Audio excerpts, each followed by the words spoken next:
All right, we're all good. How's everyone doing out there?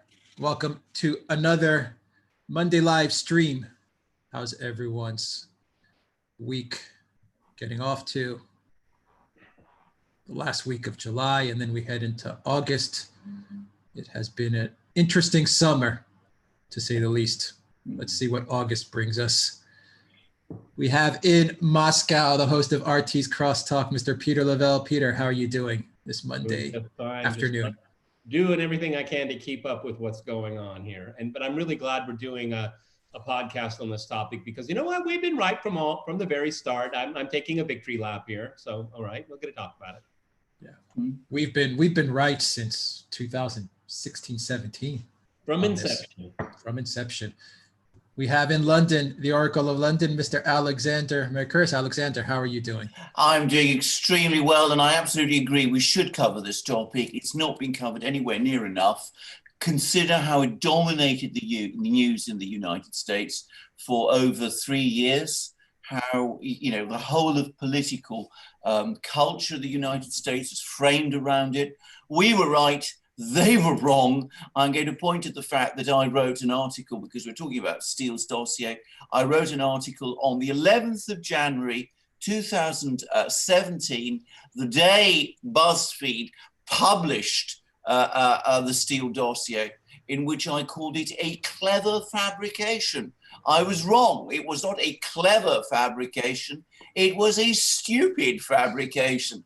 And it was one which many people believed or pretended to believe, and which wanted to believe, and which we now know exactly how fabricated it actually and truly was. So we were right. They were wrong. I'm not going to, we're going to come into who they are, but Rachel Maddow, CNN, MSNBC, okay. New York Times, all those. Okay, Alexander, we'll run for about an hour and a half today, hour and 30 minutes for this live stream. So Alexander, you've already started.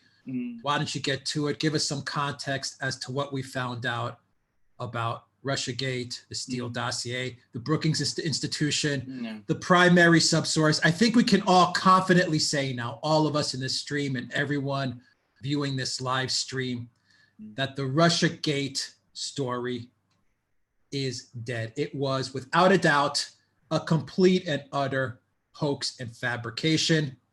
Guys, thank you for joining us on this live stream, everybody, wherever you are in the world. By the way, real quick shout out to the Duran shop. Pick up some magic mugs, duranshop.com. Alexander, what do we know now about the Steele dossier and the Russiagate hoax? Well, what we now know is that the Steele dossier is largely the construction of one individual. That individual is a man called Igor Danchenko, who was the subsource, the primary subsource of Christopher Steele. Danchenko was the person who put all the evidence together, which he provided to Steele, and he has admitted to the FBI. He admitted to the FBI in February 2017. Hold on to that date. In February 2017, that in fact, he had no sources in the Russian government. He had no secret information within the Russian government. He put it all together out of gossip given to him by his drinking buddies and his ex-girlfriend. Who is Igor Danchenko? He's 38. He was 38 years old at the time. He is a researcher at the Brookings Institution. He was also on some kind of paid contract with Christopher Steele's Orbis company. He was based at all times in the United States, where he was interviewed. But the Brookings Institution is the key, because he was working there for a person called Fiona Hill. Fiona Hill is a British academic based at the Brookings Institution, which is a liberal think tank, but a very prestigious one on foreign policy. Fiona Hill is a passionate opponent of President Putin and Russia, and has written many articles about this. She was the patron of Igor Danchenko. She was aligned with the Democrats, and it turns out that a lot of all of this was actually carried out by the Brookings Institution. And it turns out that other aspects of Russiagate like a lot of the legal theories that have gone, which have absorbed so much of our time over the course both of Russiagate and the impeachment proceedings, Ukrainegate, also had their origins with the Brookings Institution, which apparently has strong connections. In fact, it practically runs, it seems, a website called Lawfare, which I read regularly, which is the place where a lot of these legal theories which have been used to try and harass Donald Trump and to impeach him have originated. So it looks as if the entirety of the Steele dossier and of Russiagate had its origins at Brookings. And Fiona Hill, by the way, is a close friend of Christopher Steele. So you can see the circle, the completion of the circle. Peter, your take on it. It's hard to add to what we've just heard. What the interesting thing for me is, number one, with the revelation of who the primary subsource is, where is it on CNN? Where is it on MSNBC? Where is it in the New York Times? Where's the Washington Post? It's not talked about, okay? And this is one of the things that's really interesting about our media environment, is what they try to do is they're very well aware of this, okay? And it's embarrassing for them, but they're not gonna show their shame. And so what they'll do is they'll get, this is Monday as we do this, so the Fox evening programs, Tucker, Laura, and Hannity, they'll run with it. And what they do is they give the appearance that, oh, this is just a Fox story. It's just a fringe story. And that's why they won't touch it, okay? And so what I find interesting is not who this gentleman is. I mean, apparently he had a very severe substance problem. I think we have to put that out. The FBI did know this. The people that he was working for did know this. I mean, he has a very, it's a rich arrest history for alcohol abuse, all right? And was that picked up on? I mean, is this a reliable source? Character, it does play a role when you determine if someone's character is trustworthy, okay? Obviously, okay? But going back to the media, they're not going to correct themselves. They're not going to give back their awards. They're not going to give back their backpack, mutual backslapping. It's just going to go down the memory hole for them. For us, for people that are interested in this, of course, Russiagate is dead, dead, dead. But it's not just this story. It is a method of attack, and it will live on. We saw that with Ukraine. And if Trump is reelected, we'll see it again, because there's no downside of ever being wrong on these things. Do you think Rachel Maddow is going to come out tonight and say, hey, we really blew it? Okay, is she going to have this Danchenko on her set tonight? I don't think so. She should. They all should. Okay, but they won't. No. And that's why we've gotten ourselves into this. And I want our viewers to know that Alex, Christopher, and I've had kind of a long-running little tug of war about this.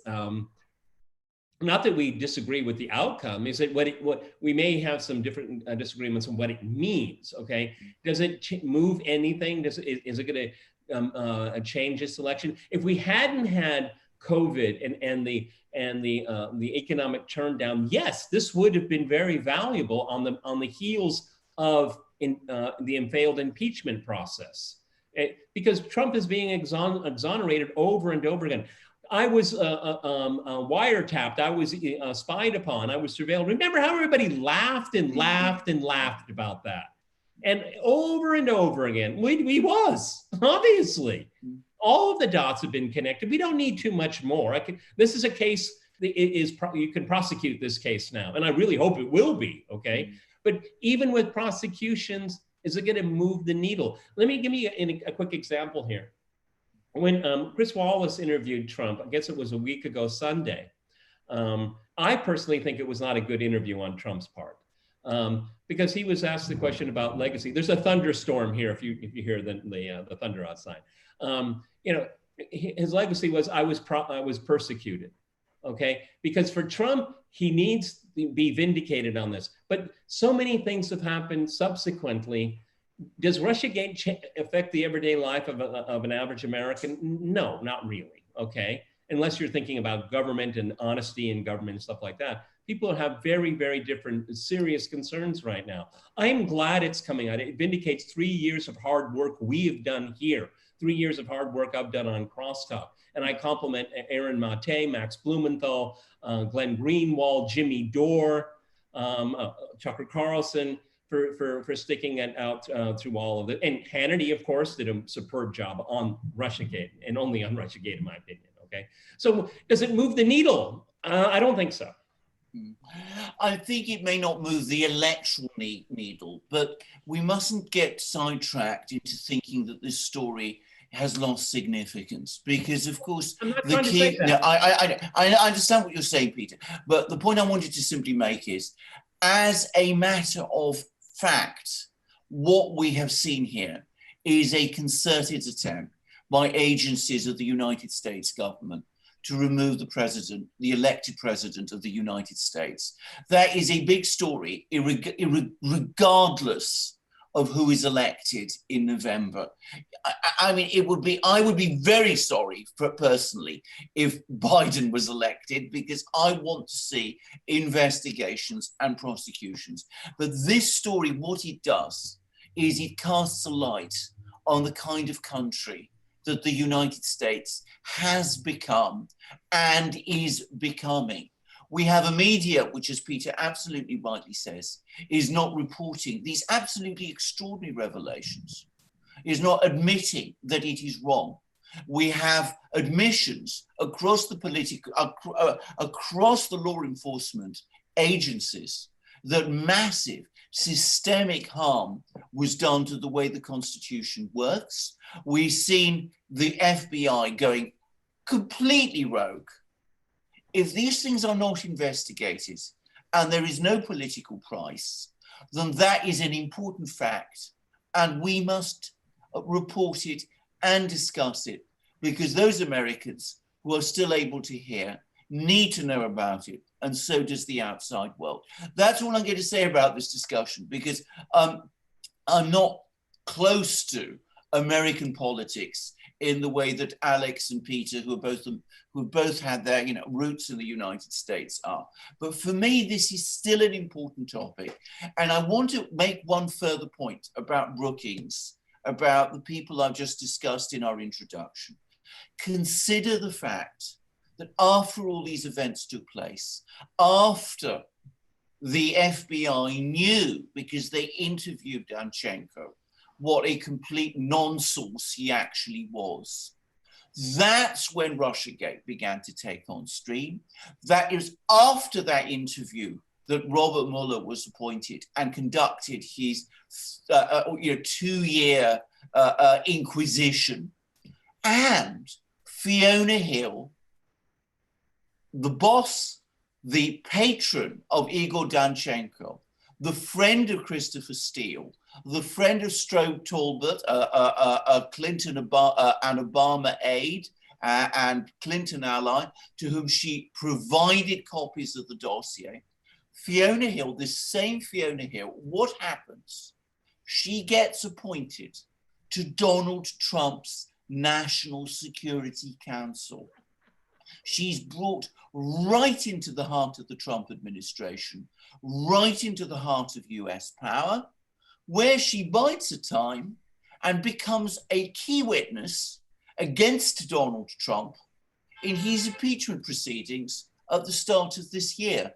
Now, if that doesn't tell you something about the kind of society the United States is and who has the power in the United States, I cannot think what does. Yeah, but I mean, also it does speak to a theme that we have talked about repeatedly on our podcast, is that the HR problem the Trump administration has had since the get-go. How in the world Fiona Hill ended up in the National Security Council of Donald Trump's administration? I mean, that's kind of like a stupid joke, but actually it happened, okay? I mean, essentially, she went in, to use a common word, she was basically a mole inside the administration. And when she was needed to be called to turn state's evidence, as it were, she was there. I mean, all of us were. I mean, it was like it's like John Bolton appointed national security advisor. What? And then, you know, Fiona Hill's in the administration. What? Elliot Abrams is in the administration. What? I mean, for us, it's just common sense. Okay, I don't know how she got it. Who pulled the strings? I would like to know who's the one that said, "Hey, this should be the perfect person for this job." I wonder who was that inside. I can say, I know, we know. Actually, we know, Peter, and I'll tell you exactly, because I think she was more than just a mole. I mean, she was obviously a mole. I mean, that was true, but she was also in an operational position to undermine the president's foreign policy. The reason she was brought into the National Security Council, because the president's choice for National Security Advisor, who was Michael Flynn, was removed as a result of an extremely dirty plot, which we've talked about on other programs. It was engineered that the person who replaced him was General H.R. McMaster, who is a person with completely conventional views, very antagonistic to Donald Trump's foreign policy. And it was he, General H.R. McMaster, who then brought in Fiona Hill. So you see how Flynn is taken out, McMaster is put in, Fiona Hill is then appointed by McMaster, and they're all working against Donald Trump, who is nominally their boss. So, Peter, a DC think tank meddled in the US elections. The UK meddled in the US elections. These are the same DC think tanks, by the way, that formulate all the papers and the documents to take the US to war, to keep troops in Syria, to keep troops in Afghanistan, to supply arms to Saudi Arabia so they can bomb Yemen. All the think tanks. Rationalize US support of Israel. What does this tell you? What does this tell you? The biggest DC think tank, too. I mean, we need to state that the Brookings Institution is the top dog of DC think tanks. They meddled in the US elections. They went to overthrow an American president. They instigated a coup against an American president, not Russia. Well, nothing to do with Putin, none of it. We can't say it enough. There's not much Russia or Russians in Russiagate.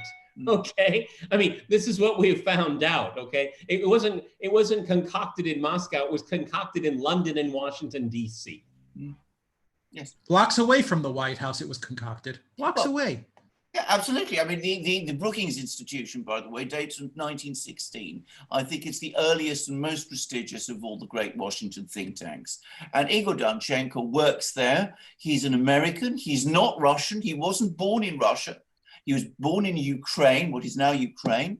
And of course, he did go for a degree course in Perm State University in Russia. But he is basically a Brookings person. So it's everybody, it seems, meddled in the US election, the 2016 election, the British, the Brookings, everybody, except the Russians. The Russians didn't. There's no evidence they did. And we always have to stress when you look at an institution like the Brookings Institution is that they have a lot of donors, and those donors have vested interest in the kind of policy choices that are made. Again, particularly in the Middle East, okay? It will always echo the interest of the donors. Yes. And so, yeah, I mean, this is this is pure neoliberalism. I mean, if you want to know, what institution that exemplifies it, it's the Brookings Institution. Yes. Straub-Tolbert. Right. I mean, yeah. Plus, it's really like again, I'm talking about it ideologically, not in a partisan sense here, because I mean, Republican, Democrat. I mean, in this sense, it doesn't make any difference at all. This is where the revolving door is. You're in one administration as an undersecretary. Your administration goes out. You go to the Brookings, and you do that little Ferris wheel, and then when the next administration that you're strongly affiliated with, you're in there, and it goes on and on and on. It's really like an elaborate, very well parking space, okay, for in between administrations. Alexander, Rosenstein prosecuted Danchenko, I believe it was 2012, if I'm not mistaken. Yes. I may get the years wrong. Yes. For various substance abuse charges and other things that he was doing, not related to any of this stuff. All of a sudden, this guy Danchenko gets pulled into this Steele dossier thing. Danchenko is on record speaking to the FBI, saying on record, you know, I don't feel comfortable doing this. I mean, he pretty much said, look, guys, I don't have contacts in Russia. I don't have the qualifications to do this, and I don't feel comfortable doing this. To me, this is very, very suspicious. All of a sudden, Rosenstein is back running the Russiagate hoax. Danchenko is helping Steele. Danchenko openly admits to the FBI that he doesn't feel comfortable doing this stuff, but he's still doing it, almost like he's being forced to do it or coerced to do it, or dare I say, black. Or just green-mailed. Right. He paid a lot of money. And he got paid money, but I think that the Rosenstein connection is not coincidence. I mean, okay, DC may be a small town, but come on now. Well, to me, it seems like this was, you know what, let's get this Danchenko guy in here. If he doesn't cooperate with Steele, we've got a lot of stuff that we can throw him back in prison, or we can ruin his life. Once again, I think this elite group of people, Fiona Hills and Rod Rosenstein and all these people started to pull these underlings and force them to do stuff. Let's phrase it this way. It maybe slightly change the lens here. You know, preying upon someone with a weak character, I think that is that's in play here. They knew his weaknesses, and obviously, I mean, and a checkered past. And a checkered past, and someone that needs a huge bone to be thrown his way. And he's put into a position, we're only speculating here. I don't know the man, none of us do. But I mean, given his character flaws and weaknesses, he is a kind of a perfect patsy for something like this. Yes. Okay. I mean, we need to stress to our viewers here, the caricature, the cardboard figure of what Russia means to people inside the Beltway. Yeah. You know, he's got this kind of sounding Russian name. He must know everything about Russia, know everyone in Russia. That's the way they think. Yes, I mean. They have a very simplistic view.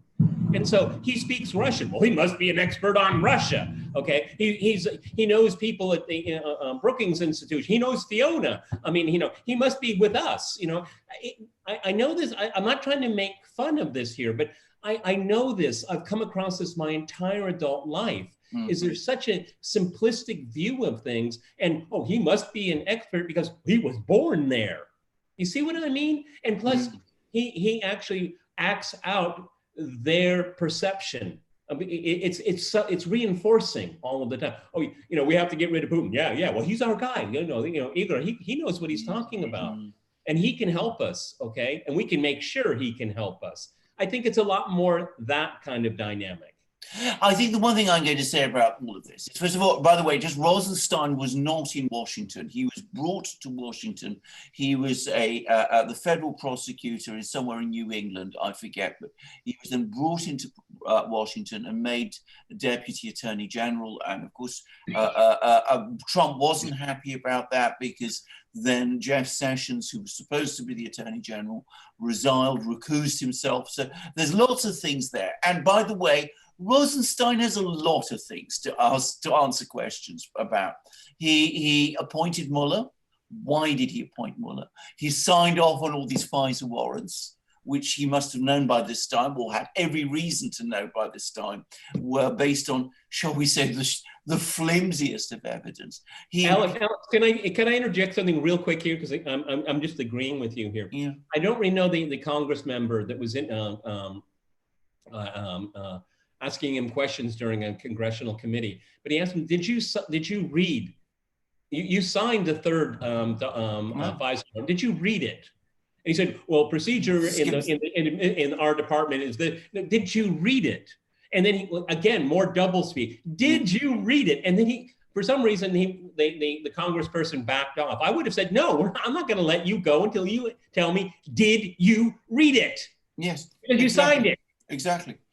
Absolutely, I remember it very well. And of course, he not only appointed Mueller, but then of course he gave Mueller carte blanche to investigate people like Manafort and all these other people, and to start this completely unrelated obstruction investigation against Trump, which went nowhere. So, I mean, Rosenstein has many questions to answer. But The most important thing to understand is that Russiagate is based on two reports. One is a report by CrowdStrike, which its CEO has admitted is not based on any actual knowledge and which was paid by Hillary Clinton.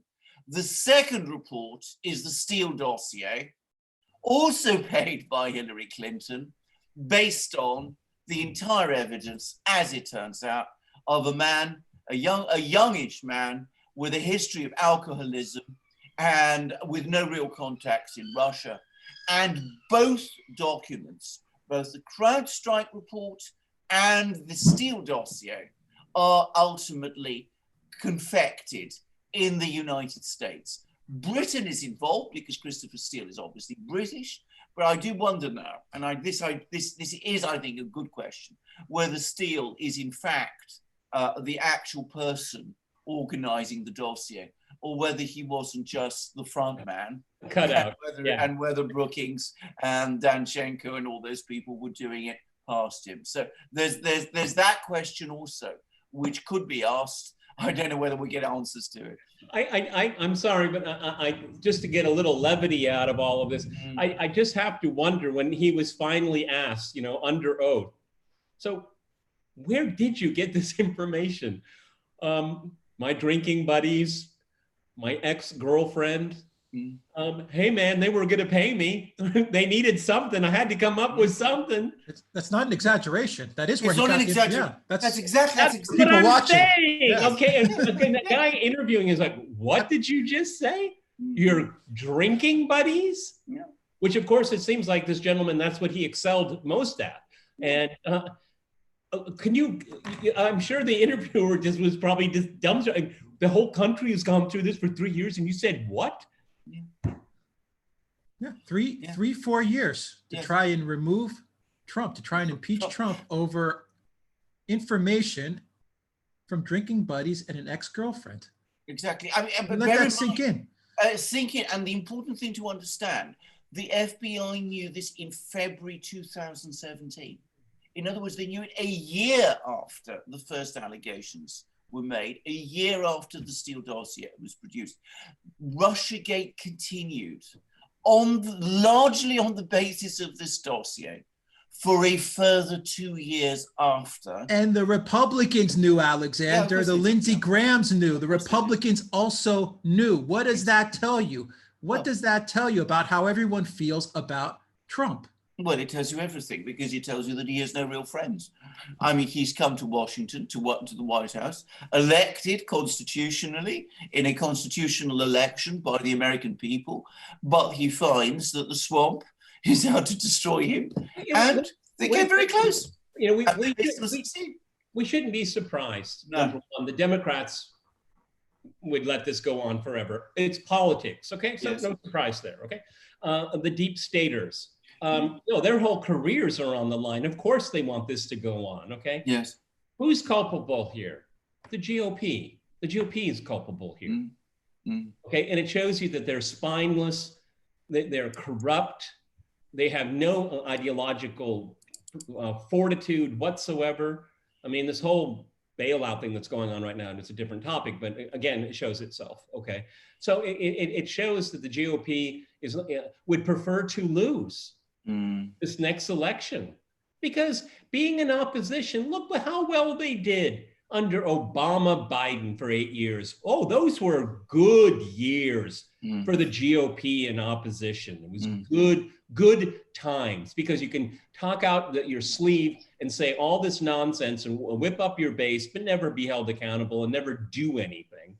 And we saw that with the first 2 years of the Trump administration. They had the power, but they didn't do anything really of anything meaningful for the average person. They did for their donors, for the rich and powerful, as usual. So, and this whole thing, Alexander Christopher is absolutely right. I mean, the Republicans knew about this at the highest levels, and they did nothing. They let it continue on, okay? And so I go back to what I said about the Chris Wallace interview. That's what Trump is smarting about, is that, Yes. you know, he's smarting that, you know, it was all patently obvious, and all of Washington, people in the know in Washington knew all about it, and no one lifted a finger. They did lift a finger, Peter. They threatened Donald Trump with impeachment if he sat Mueller.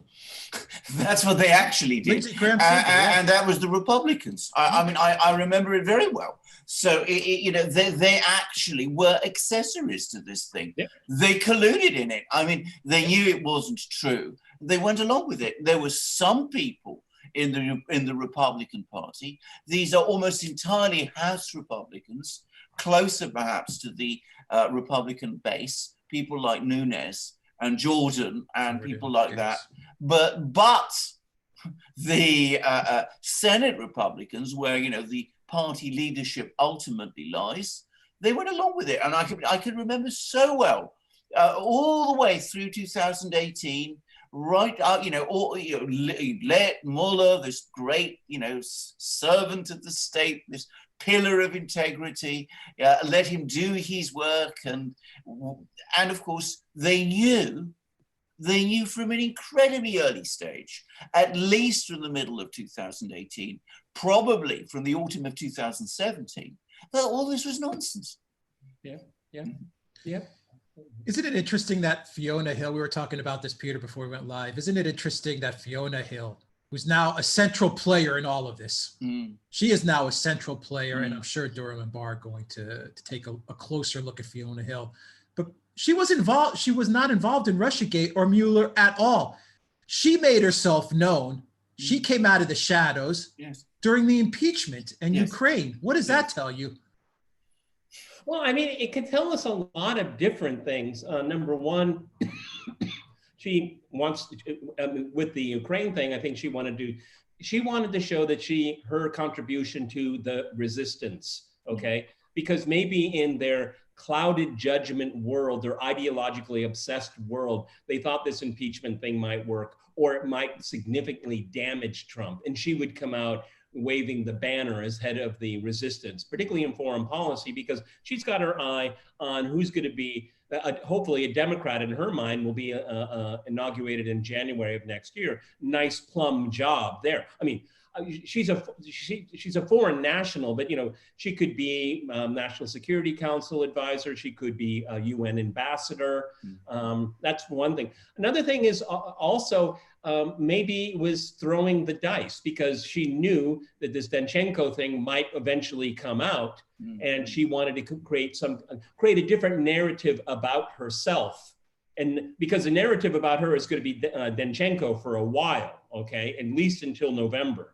So I don't know what her political calculation is. She's not a stupid person. She's a pretty good operator. Okay, I've met her. Okay, but I have to say, kind of a non-answer to your question, is that to this day I was astounded that she would take the lead on Ukraine Gate, because I thought she made herself look like a fool, particularly with the people on her panel that testified as well. These are just, you know, mid-level apparatchiki that are just ideologically invested in the status quo. None of them are particularly interesting people. None of them are particularly bright. But Fiona Hill is an interesting operator. A foreign national climbing up the ladder of the foreign policy establishment is no mean achievement. Okay, so I think maybe the answer to your question is still to be played out, because there is a lot of focus on her, and it's going to be a lot of focus on the Brookings Institution, which they're not going to like. No, they're not going to like. Well, what the Fiona Hill episode for me shows is that the United States has now found itself in a situation. There was a joke that used to go around the Paris cafes during the French Revolution, that whoever is in office, Monsieur Talleyrand is always in power. And the United States is like that now, that whoever is the president, there are a group of people, perhaps not really Fiona Hill, but people who would appoint someone or use someone like Fiona Hill, who are always in power.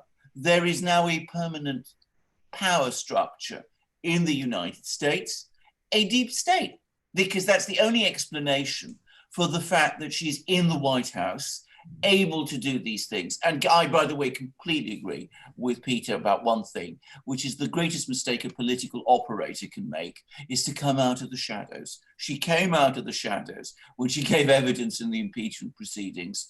And I think that will remain, that will be there to haunt her for the rest of her life. Well, of course. But there we are. I mean, she's not that important. But her testimony can be picked apart now. Yes. Okay. Yes. I'm not going to say, as we're speaking live right now, that she perjured herself. I'm not saying that. Okay. No. I don't have her transcript in front of me, but there will be people that will start picking away at her testimony, and to see the level of truthfulness that is there. But I mean, having such a high profile, I mean, I read before our podcast here, she's had glowing reviews of Mr. Danchenko, okay? Yep. That, curious minds want to know why. No, well, exactly. I mean, what exactly did Mr. Danchenko do which justified these glowing reviews? I would add, I remember Fiona Hill's testimony very well. I don't think she perjured herself. I don't think she said anything, actually. If you go by Michael Flynn rules, she perjured herself. Well, okay, yes, but fair is fair. No, but in terms of her actual knowledge of the events which were the substance of the impeachment, she didn't know anything. She wasn't involved in the Zelensky. Nobody was. So I mean, I was baffled as to why she was actually called, because she wasn't actually a witness on any issue, on any point of fact. But there we are. I mean, she clearly lent her authority, her academic authority, to the impeachment. It didn't work, and it exposed her. But I'm afraid these revelations about Danchenko expose her also. More I suspect, if to come to Peter's comment, she comes across to me now less as an academic and more as a political operator. Somebody with all sorts of abilities to pull strings. And that begs the question, by the way, which I'm not going to answer or speculate about, but it begs the question of who she knows and how she has managed to get into those kind of positions. Yeah, I think there's lots of things we don't know about Fiona Hill, which might be very interesting to find out. One thing we know, having such a lucrative perch at the Brookings Institution speaks volumes about who she knows. Yes. All right, final question before we get to the super chats, guys. Is this the greatest U.S. political hoax in history? Oh yes, I think it is. I can't think of any other one. I mean, what other one has there been? It's the greatest, in my opinion, it's far and away the greatest political scandal in US history. The fact that the media are not covering it as a scandal is itself a scandal. It shows how great the scandal is because it involves the entire political class.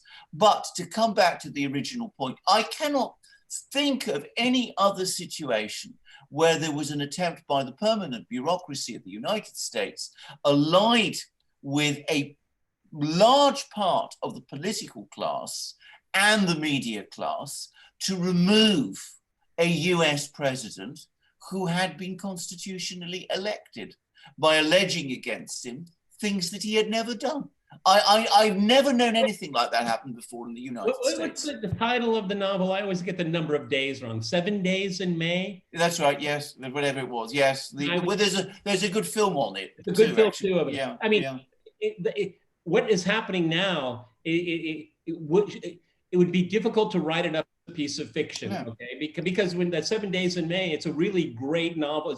It's very smart, okay? And it's essentially what has happened in this case too, is you have a deep state. In the case of the novel and the film, it was more the military. Here, it was a foreign policy blob. But this was an obvious attempt at a coup d'etat, no doubt about it. That's why it won't be reported on. The biggest scandal is what Alexander McCurris just said. The biggest scandal is the media won't talk about it. No, it's the United States is becoming 1960s, 1970s Turkey. I mean, that's what it's becoming. I mean, its political system is becoming like that of Turkey. It's no longer a functioning democracy anymore because there is a power within the state that is higher than the state.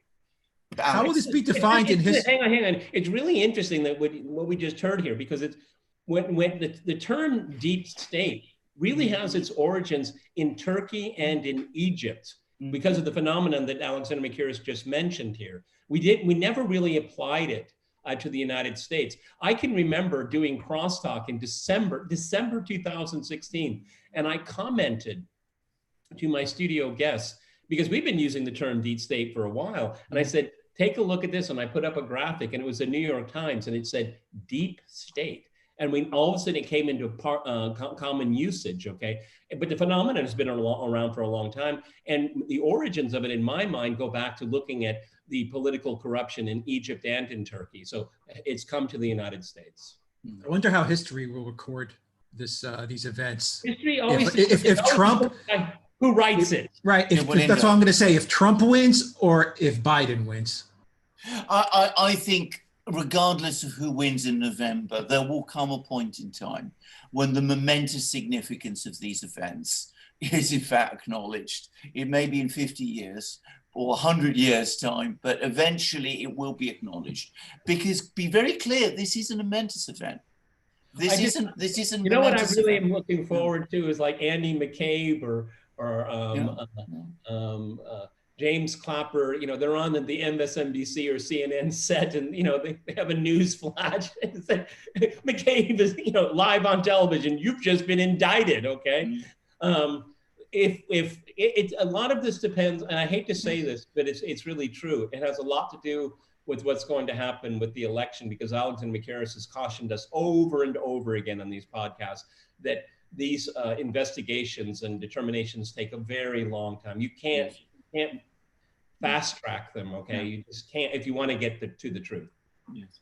All right, let's get to the super chats, guys. From Brian, a €10 super chat. Thank you, Brian.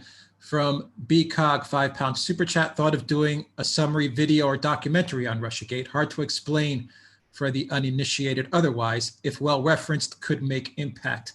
Actually, we haven't thought about doing a documentary, but I will say that I do have a playlist of our Russiagate videos. And let me just double check that. Maybe I can put several playlists in YouTube with our Russiagate videos, which I think will document what happened from the very beginning there. And so I'd be very happy, because I think it would give us total vindication of what we've been saying since we started doing these podcasts. I mean, the only good thing that's come out of this is that I have the satisfaction that we were right and we were honest. Yes.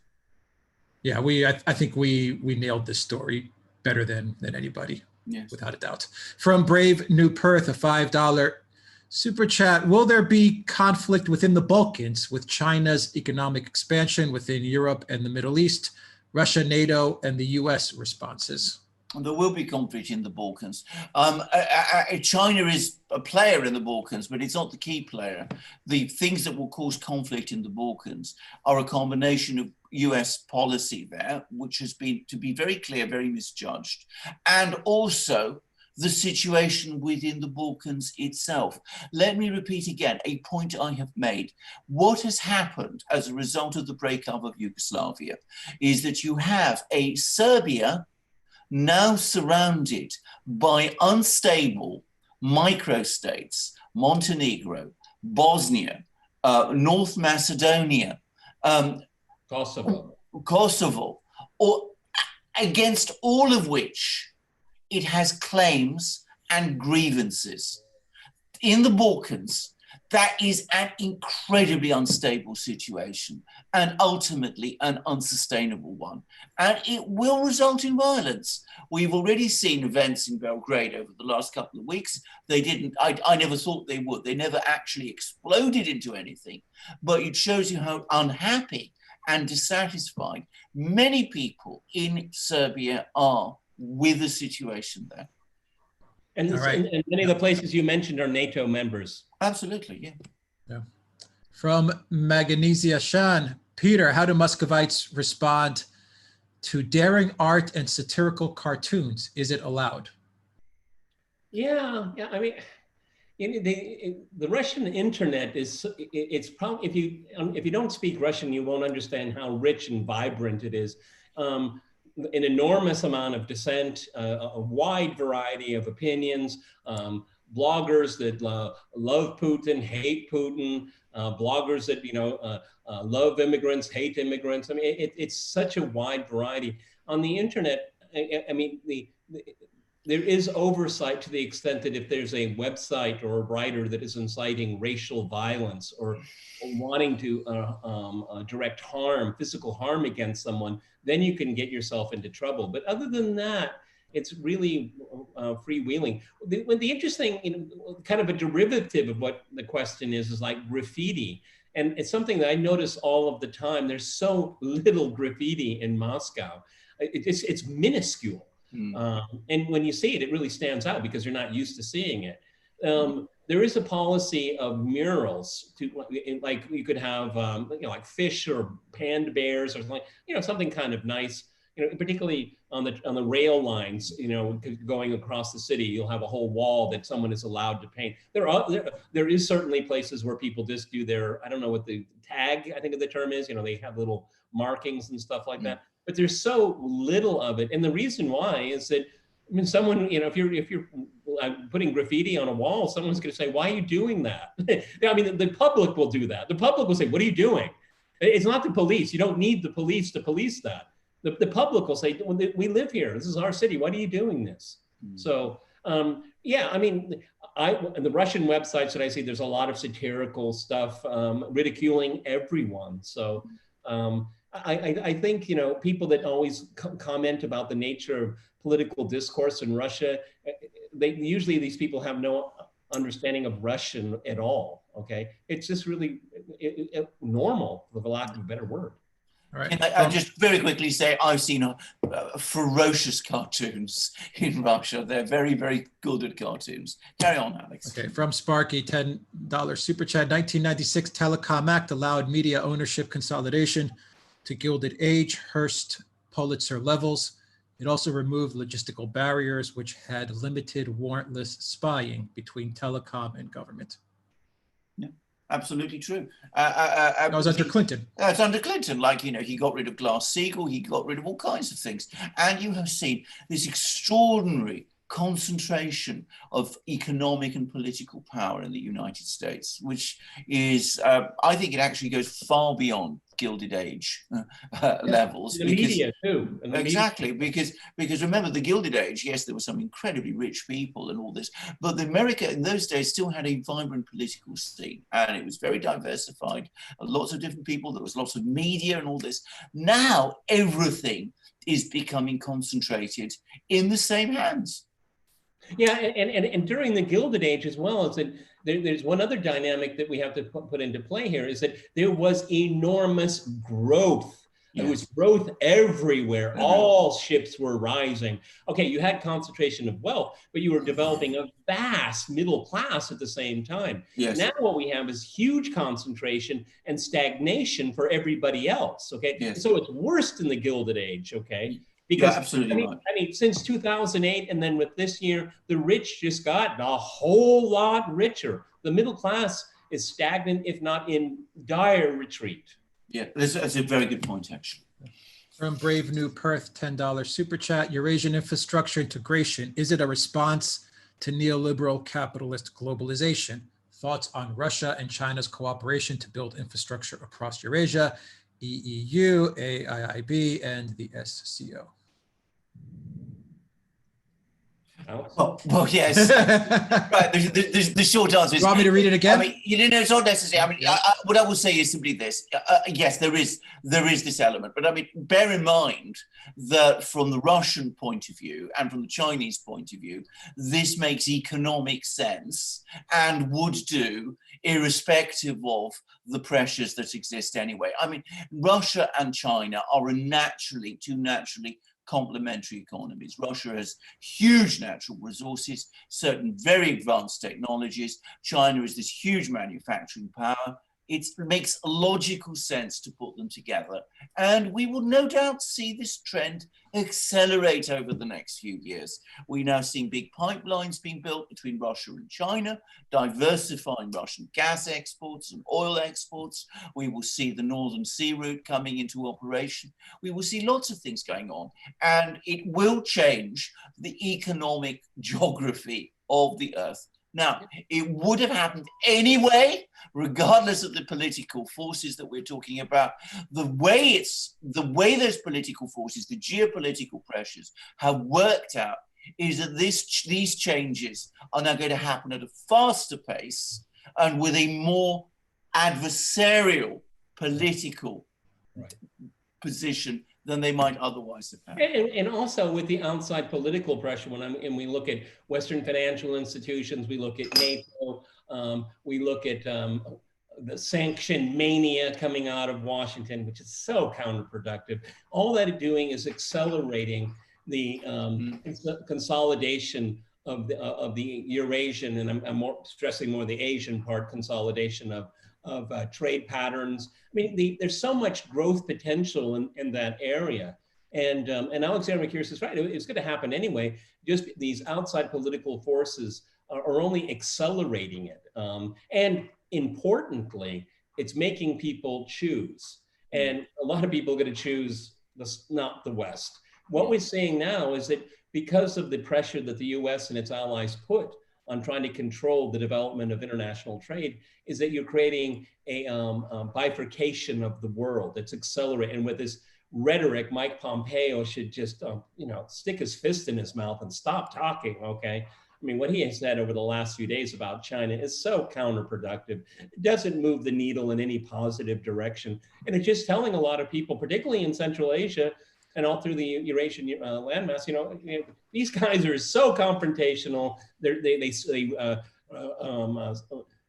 have so much aggressive rhetoric coming out of them, is that they want to be on the side where there's growth, there's population development, infrastructure development. The US doesn't offer any of those things, anything like that at all, except for do this or we're going to do this to you, okay? That's not a way to run a foreign policy, okay? The way you run a foreign policy on this kind of visionary scale is the demonstration effect. Demonstration effect. Look how we have modernized, how we can help you modernize through technology and infrastructure. Maybe that isn't so sexy sounding, okay? But it's really appealing if you want to pull additionally hundreds of millions of more people out of poverty and out of economic distress. That's a positive message, the demonstration effect. Yes. All right, from Brave New Perth, $5 super chat. When is the Duran team going to create a video series on history and philosophies of Eurasianism? Another video series. I am not, I must stress this immediately, an expert on Eurasianism. I mean, I know a certain amount about the subject, as Peter does, but this is a huge subject. If we were ever going to do a thing like that, we would have to bring academics from all sorts of places if we were going to do it properly, and this would be a titanic thing. There are many Eurasianisms going all the way back to the 19th century. Exactly. and it's a misconception to think that Mr. Dugin and his acolytes, who are very few, by the way, very, very few, have any monopoly on the subject, even a contemporary monopoly. Yeah, I mean, it's like, when people say Eurasian philosophy, it's like saying Western philosophy. I mean, you get communism and fascism out of Western philosophy, okay? You get a lot of different things out of Western philosophy. The same thing you can say about Eurasianism, depending on how you want to define it. Yes. Okay, from Sparky, a $10 super chat. I have a close relative who's a member of the club, which you ain't in it. At this late stage, they will never admit that they've been wrong for their whole insulated them reality lives. Yep. Well, absolutely true. I mean, Peter hit the nail on the head with it. I mean, that's absolutely right. They will never admit that they were wrong. We were having a laugh before we started the program with an article that CNN published just after the Steele Dossier appeared. They published it on the 17th of January 2017, and I'm quoting from it now. It says, "What has changed is that U.S. intelligence agencies have now checked out the former British intelligence operative and his vast network throughout Europe." The vast network throughout Europe was Igor Danchenko, his ex-girlfriend and drinking buddies. I mean, it's you can't make it up. I mean, it's just astonishing. But you're not going to see CNN come around and say, well, we got it all wrong. That's never going to happen. We can say truthfully that we got it all right, but at CNN, New York Times, MSNBC, will never. When do they ever get it right? I mean, we're getting to a point where when do they ever get it right at this point? Really? No, because the problem is what we did on Alexander McCurris was on Crosstalk yesterday, which is on YouTube right now, is that the reason why this is happening is that they formalize the supposition and then they try to find facts to reinforce it. They do everything backwards now. Journalism is done ass backwards now, okay? Is that Trump is in league with the Russians. So you start collecting data, and if you find a guy that is with his drinking buddies and his ex-girlfriend that says something, he fits, okay? Okay, this is just an abdication of journalism completely, okay? Yeah. This is advocacy. This is what it is, complete advocacy, that's it. From Flying Boar, $5 super chat. Watch Fiona Hill debating Stephen F. Cohen, and it was disgraceful. The way she behaves tells you what kind of person she is. Well, I mean, Stephen Cohen is one of the greatest academics and historians on Russia. He's also someone, by the way, I don't know Stephen Cohen, but I think Peter does. Oh, look, when I've met him a number of times, I think because of his frail state of health, he probably won't be coming back to Moscow anytime soon, plus the border's closed. But here's a guy that has an amazing academic pedigree, and he has had to suffer through so many humiliations. I think it was like the Society for the Advancement of Slavic Studies, something like this, some big academic organization. Stephen Cohen's wife is very well-to-do. She comes from a very well-to-do family, and they dedicated money towards a scholarship. I don't remember the amount. And can you imagine that they asked him and his wife, we'll take the money, but we want to take your name off the scholarship. Yes. I mean, what a disgusting way of, I mean, they did it right to his face. We'll take your money, but we don't want your name on it. Yes, exactly. Because he had heterodox ideas, okay, that ended up being right, okay? Yes. I mean, I've seen him debate some of the worst of the Cold Warriors, and no one lays a hand on him ever. That's why you never see him. That's why you never see him, because what he does is he has the most nonsensical approach with enormous knowledge. He's probably one of the only people that has ever appeared on cable TV talking about Russian that can actually speak Russian. Yes, yes. I mean, the thing is, he ought to be advising the presidents, not Fiona Hill. That's the fundamental difference. But there we are. That again tells you a lot about the contemporary world of the United States. Once upon a time, he did, by the way, advise presidents. Yes, yes. Particularly during détente. Exactly.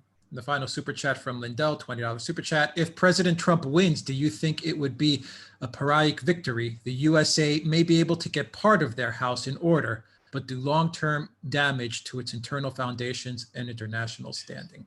Well, I have to say, I've become more pessimistic. I've become more pessimistic about the US over the last this last year. It seems to me that any reorganization of the United States, which is still objectively possible, is going to run up against so much opposition from so many entrenched interests that it's going to be very difficult to do.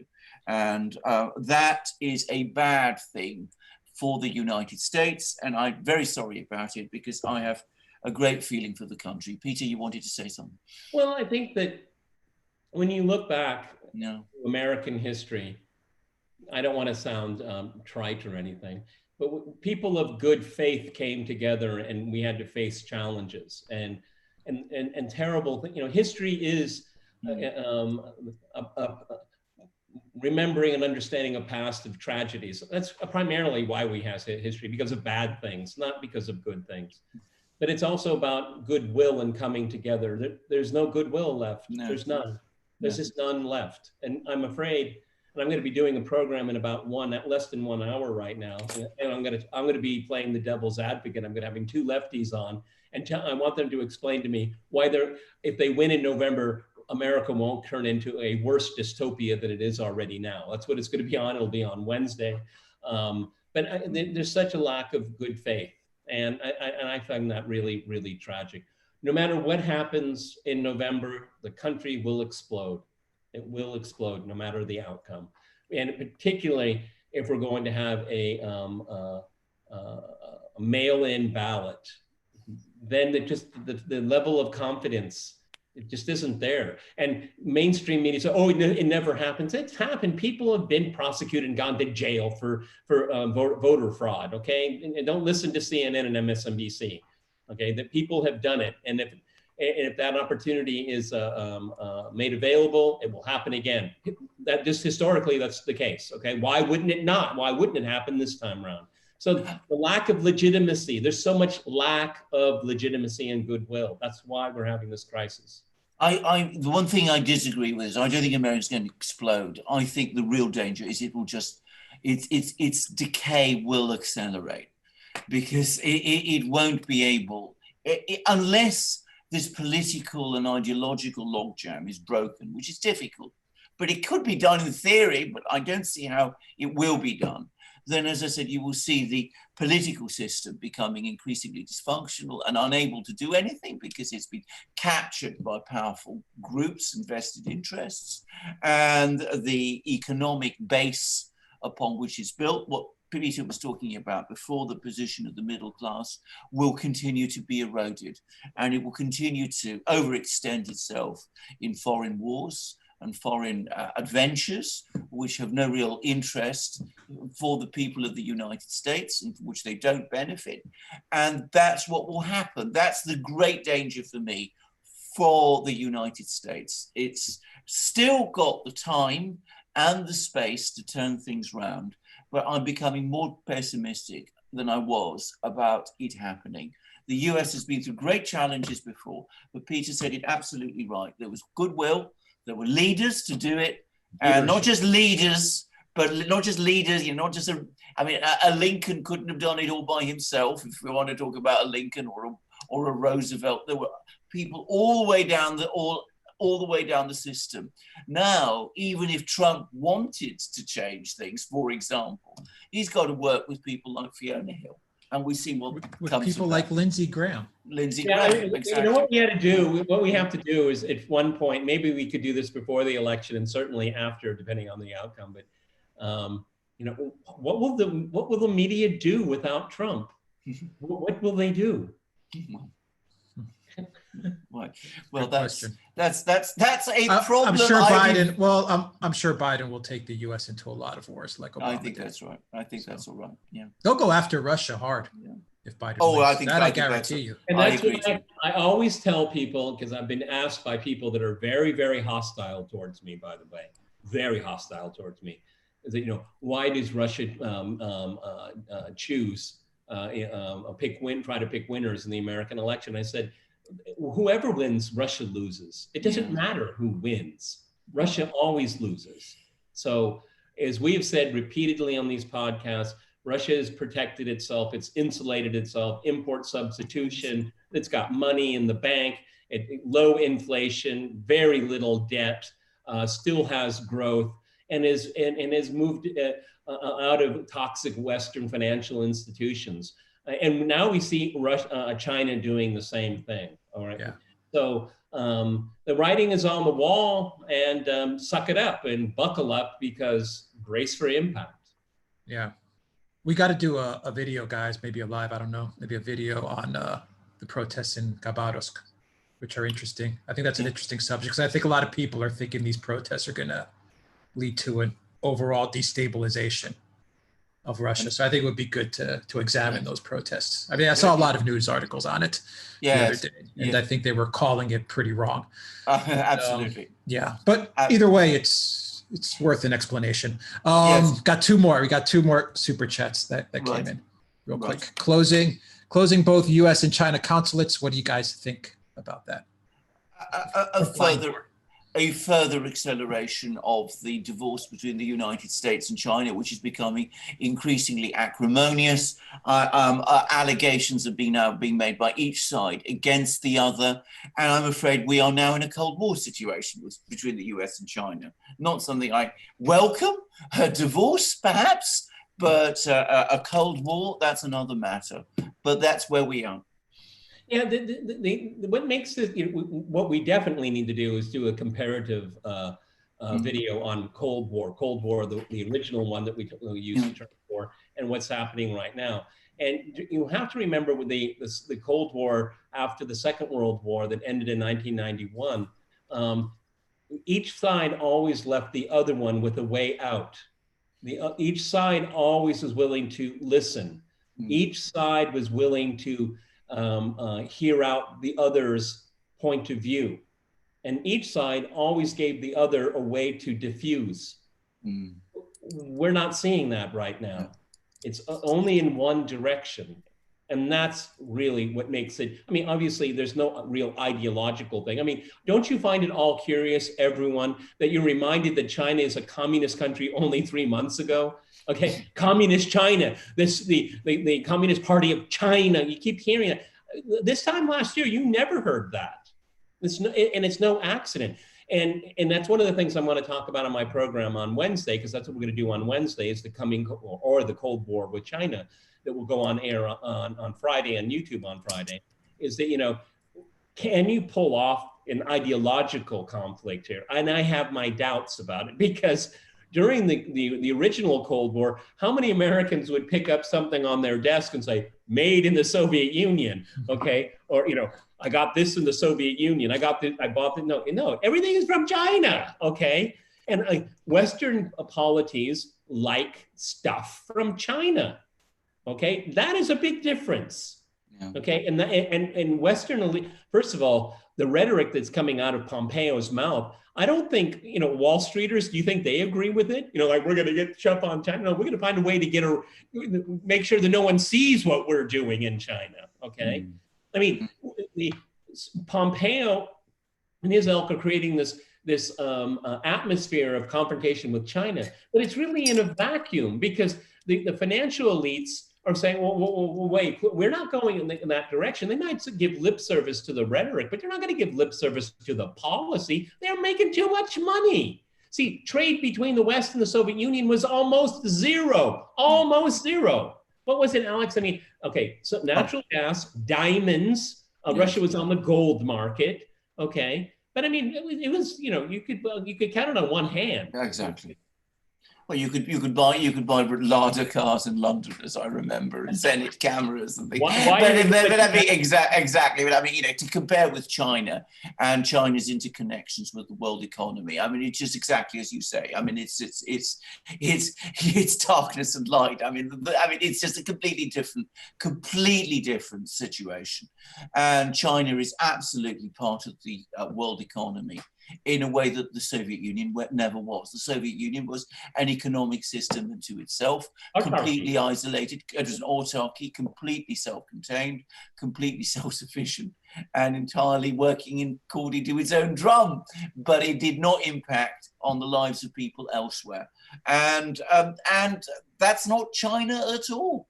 And China is not just alone, by the way. That's the other thing I think people in the United States need to understand. There's an awful lot of other countries that feel a desire to be close to China in different ways, including, by the way, some of the US's European allies. But these are huge subjects. But the closure of the consulates, the Pompeo speech, which I thought remarkable, by the way, at many levels, clearly point to a conflict, at least a political and geopolitical conflict that is now coming, irrespective of all these linkages that Peter was talking about. Okay, from Flying Boar, $5 super chat update on Nordstream 2. And we got one more super chat, and we'll close it out, guys. Yeah, I mean the United States is now moving forward fast on imposing more sanctions on German companies now. I mean, this is where it's heading. I mean, we're now threatening, the US is now threatening its own allies with sanctions. And in Germany, this is going down very badly. Now, I still think that Nord Stream 2 will be built because the Germans are still committed to it. The Russians are obviously committed to it. The technology and the industrial facilities to build it are there. So it will be built. but it is now causing ever greater conflicts between the US and Germany. And I don't see again why this is in US interests. The Germans, the Europeans have been buying natural gas from Russia for decades. It has never been a big issue up to this moment. It's obviously there's commercial interest in that you want to sell liquefied natural gas, but seriously, the US has never interfered in the economic interests of its allies in this way and never threatened them in this way. And I really don't think this game is worth the can. Yeah, well, let's go back to the Fiona Hills of this world. It's all about Ukraine, isn't it? Yeah, no, okay. It's a part and parcel of the failed policy the United States has had in Ukraine, because they want Ukraine to be that conduit of Russian natural gas and oil, by the way, to the outside world. They want Ukraine to be the arbiter, which of course is ridiculous because they're the worst arbiters you could possibly have, because they were siphoning the natural gas. The pipeline that was built by the Soviet Union was virtually destroyed by the Ukrainians because of their stealing of gas from people that have already purchased it in Western Europe. Okay, it's not even their gas, and they were stealing it. Okay, and that's why this was all happening. South Stream, Nord Stream 2, that's why it happened, because Ukraine was an unreliable energy partner. Yes. Okay, and the Germans know that. Okay. All right. Exactly. From Sparky, $5 super chat. No change as long as there are no arrests or perp walks for the establishment. Ordinary people are routinely arrested and perped walked by the next day. Correct absolutely. But I mean, that's absolutely true. But I mean, don't say that there'd be no arrests. There were arrests over the course of Russiagate, and they were all arrests of people who were wrongly charged, completely wrongly charged, as part of a massive collusion exercise. It shows you who has the power, again, within the United States. But Michael Flynn was an establishment figure, so in his different way was Paul Manafort, and yet they were arrested. But and they were very badly treated, and people like Hunter Page was very badly treated. Roger Stone, extraordinarily badly treated. But it shows you it's another sign, to my mind, of the disintegration of the legal system of the United States. In this, we use this completely politicized way. We now have a Judge Sullivan, who won't obey or comply with a mandamus order by a superior court, insists on trying to sentence someone who is clearly innocent. I mean, this is the state that the United States is in. All right, from Sparky, $2 super chat. USSR did have the nesting doll market wrapped up. Well, absolutely. Right, true. I own several. I had some as a child. And from Pina Basu at $9.99 super chat. Thank you very much. She says, thank you, Pina, for that super chat. And finally, the final one, and we'll wrap it up, guys, from Flying Boar, $5 super chat. What happened to Stephen Cohen? He's still around. He's still around. He's still around. Absolutely. He writes from time to time. He's not in the best of health right now, but I mean, he's still out there. I mean, I think it was John Batchelor. He had a long-going weekly interview series with his radio. I mean, from what I've been told through intermediaries, I mean, he says he spends a lot of time keeping himself in good health. Okay, but his mind's still working away, and every once in a while it pops up for an interview. So every now and then Tucker Carlson has one. Yeah. And from Sparky, another super chat, 2 super chats just came in. 21st century of grift and carpetbagging. Well, yes. Sparky, yes. And thank you very much, Sparky, for that super chat. And one from Reality Check. Update on Uyghurs, please. Well, I am not familiar with the whole story about the Uyghurs. The Chinese, of course, deny many of the allegations that have been made against them. But now in the United States and in Britain, we've discovered the Uyghurs. This has become the huge story. The Guardian is full of it. There's talk about sanctions, full of it. And I'm sure we'll be hearing an awful lot more about this issue. I would just say that, you know, this is a region where jihadi groups like Al-Qaeda and indeed ISIS did try to take a did try to establish themselves. There were Uyghurs in Syria. And there were Uyghurs in Syria, and the Chinese authorities, for completely understandable reasons, are incredibly sensitive about this. They will not want Xinjiang to become China's Chechnya, what happened in the Caucasus. So, I just want our viewers to be open-minded here. I mean, we this is a very big topic, but it's a huge there are only two major sources about the Uyghur imprisonment. There's some kind of nutcase evangelical that is completely anti-China, and then you have a human rights group that is on the payroll of the U.S. government. I mean, consider your sources. I am really quite. I'm very, very disappointed that in mainstream media it's considered just obviously true. That it's not obviously true. No. We had a week ago the footage, of the inmates, being blindfolded on their knees. I mean, number one, that's from 2 years ago. The people have known that, okay? But it's very convenient that it resurfaces, okay? And then people say they know what it means. Maybe they don't know what it means, and maybe they are just prisoners, okay? I don't know, and I don't. I think we need to look into this. I mean, I suspect some things are going on there, and I don't want to sugarcoat or whitewash the Chinese authorities. Maybe they're doing all kinds of things, but it's something that, to be honest, we've had so many other things to talk about in the last few months. I have not kept a full eye on it, but we perhaps do need to. Okay. All right, guys, and one final one came in from Flying Boar, update on Justin Trudeau. Guys, we'll do, we promised another follow-up on Justin Trudeau with the WE scandal that's hitting his government. I believe he's going to testify in front of the parliament. Yes. Yes. He siphoned off, or it looks like he may have siphoned off close to $1 billion for him and his family, which is it's just nuts. Quite. I mean, anyway, I said he's Teflon Justin because he gets away with so much, but let's see if he gets away with this one. All right. Yes. I wonder what he will wear to his. Maybe he'll come as a he got away with that too. Native Canadian, okay? Yeah, he got away with that one too, twice, mind you. He wore the what, and he got away with the blackface. Yeah. Incredible. Teflon Justin. All right. Thank you, Spartan Warrior Queen, for moderating. Thank you very much for your help. We appreciate it. As always, Spartan Warrior Queen. And let's see, real quick, Peter, Monday, what do you have going on? You mentioned some of your show topics. We have a recording in about half an hour, and we're going to do how radical is the left in America? I'm looking at the campaign. And then on Wednesday, we're doing a program on the Cold War on China, and that will go on air and on YouTube Friday. So that's my week. All right. And Alexander, what are you looking at this week?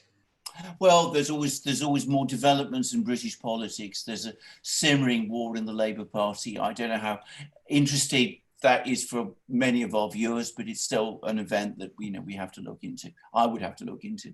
And of course, there's always the United States, which is absolutely at center stage in what's going on at the moment. But there's also another big piece of news, not widely followed at the moment, followed up. Apparently, Italy is running out of money. And the fund that we were talking about, Alex and I, a short time ago in a video, this new recovery fund, it's not coming fast enough. And Italy is talking about the fact that it might have to reapply for funds from the European Stability Mechanism, which is, in other words, the bailout fund that was set up way back during the 2011 crisis, which they said they would never go to. So a huge amount to look at there, but it's still an early story, and I haven't got the whole picture yet. All right, we'll wrap it up there. And I think Iron Horse, you had a comment in the live stream to buy a magic mug because they make you smart. Yes, buy a magic mug. They really do make you smart. Yes, I think they make you smart. That's just my opinion. Absolutely. I don't have scientific data for that, but who knows? All right. We have enameled ones too now, by the way. We have enameled mugs. All right, guys, that's it. Thank you very much for everyone who joined us on this live stream.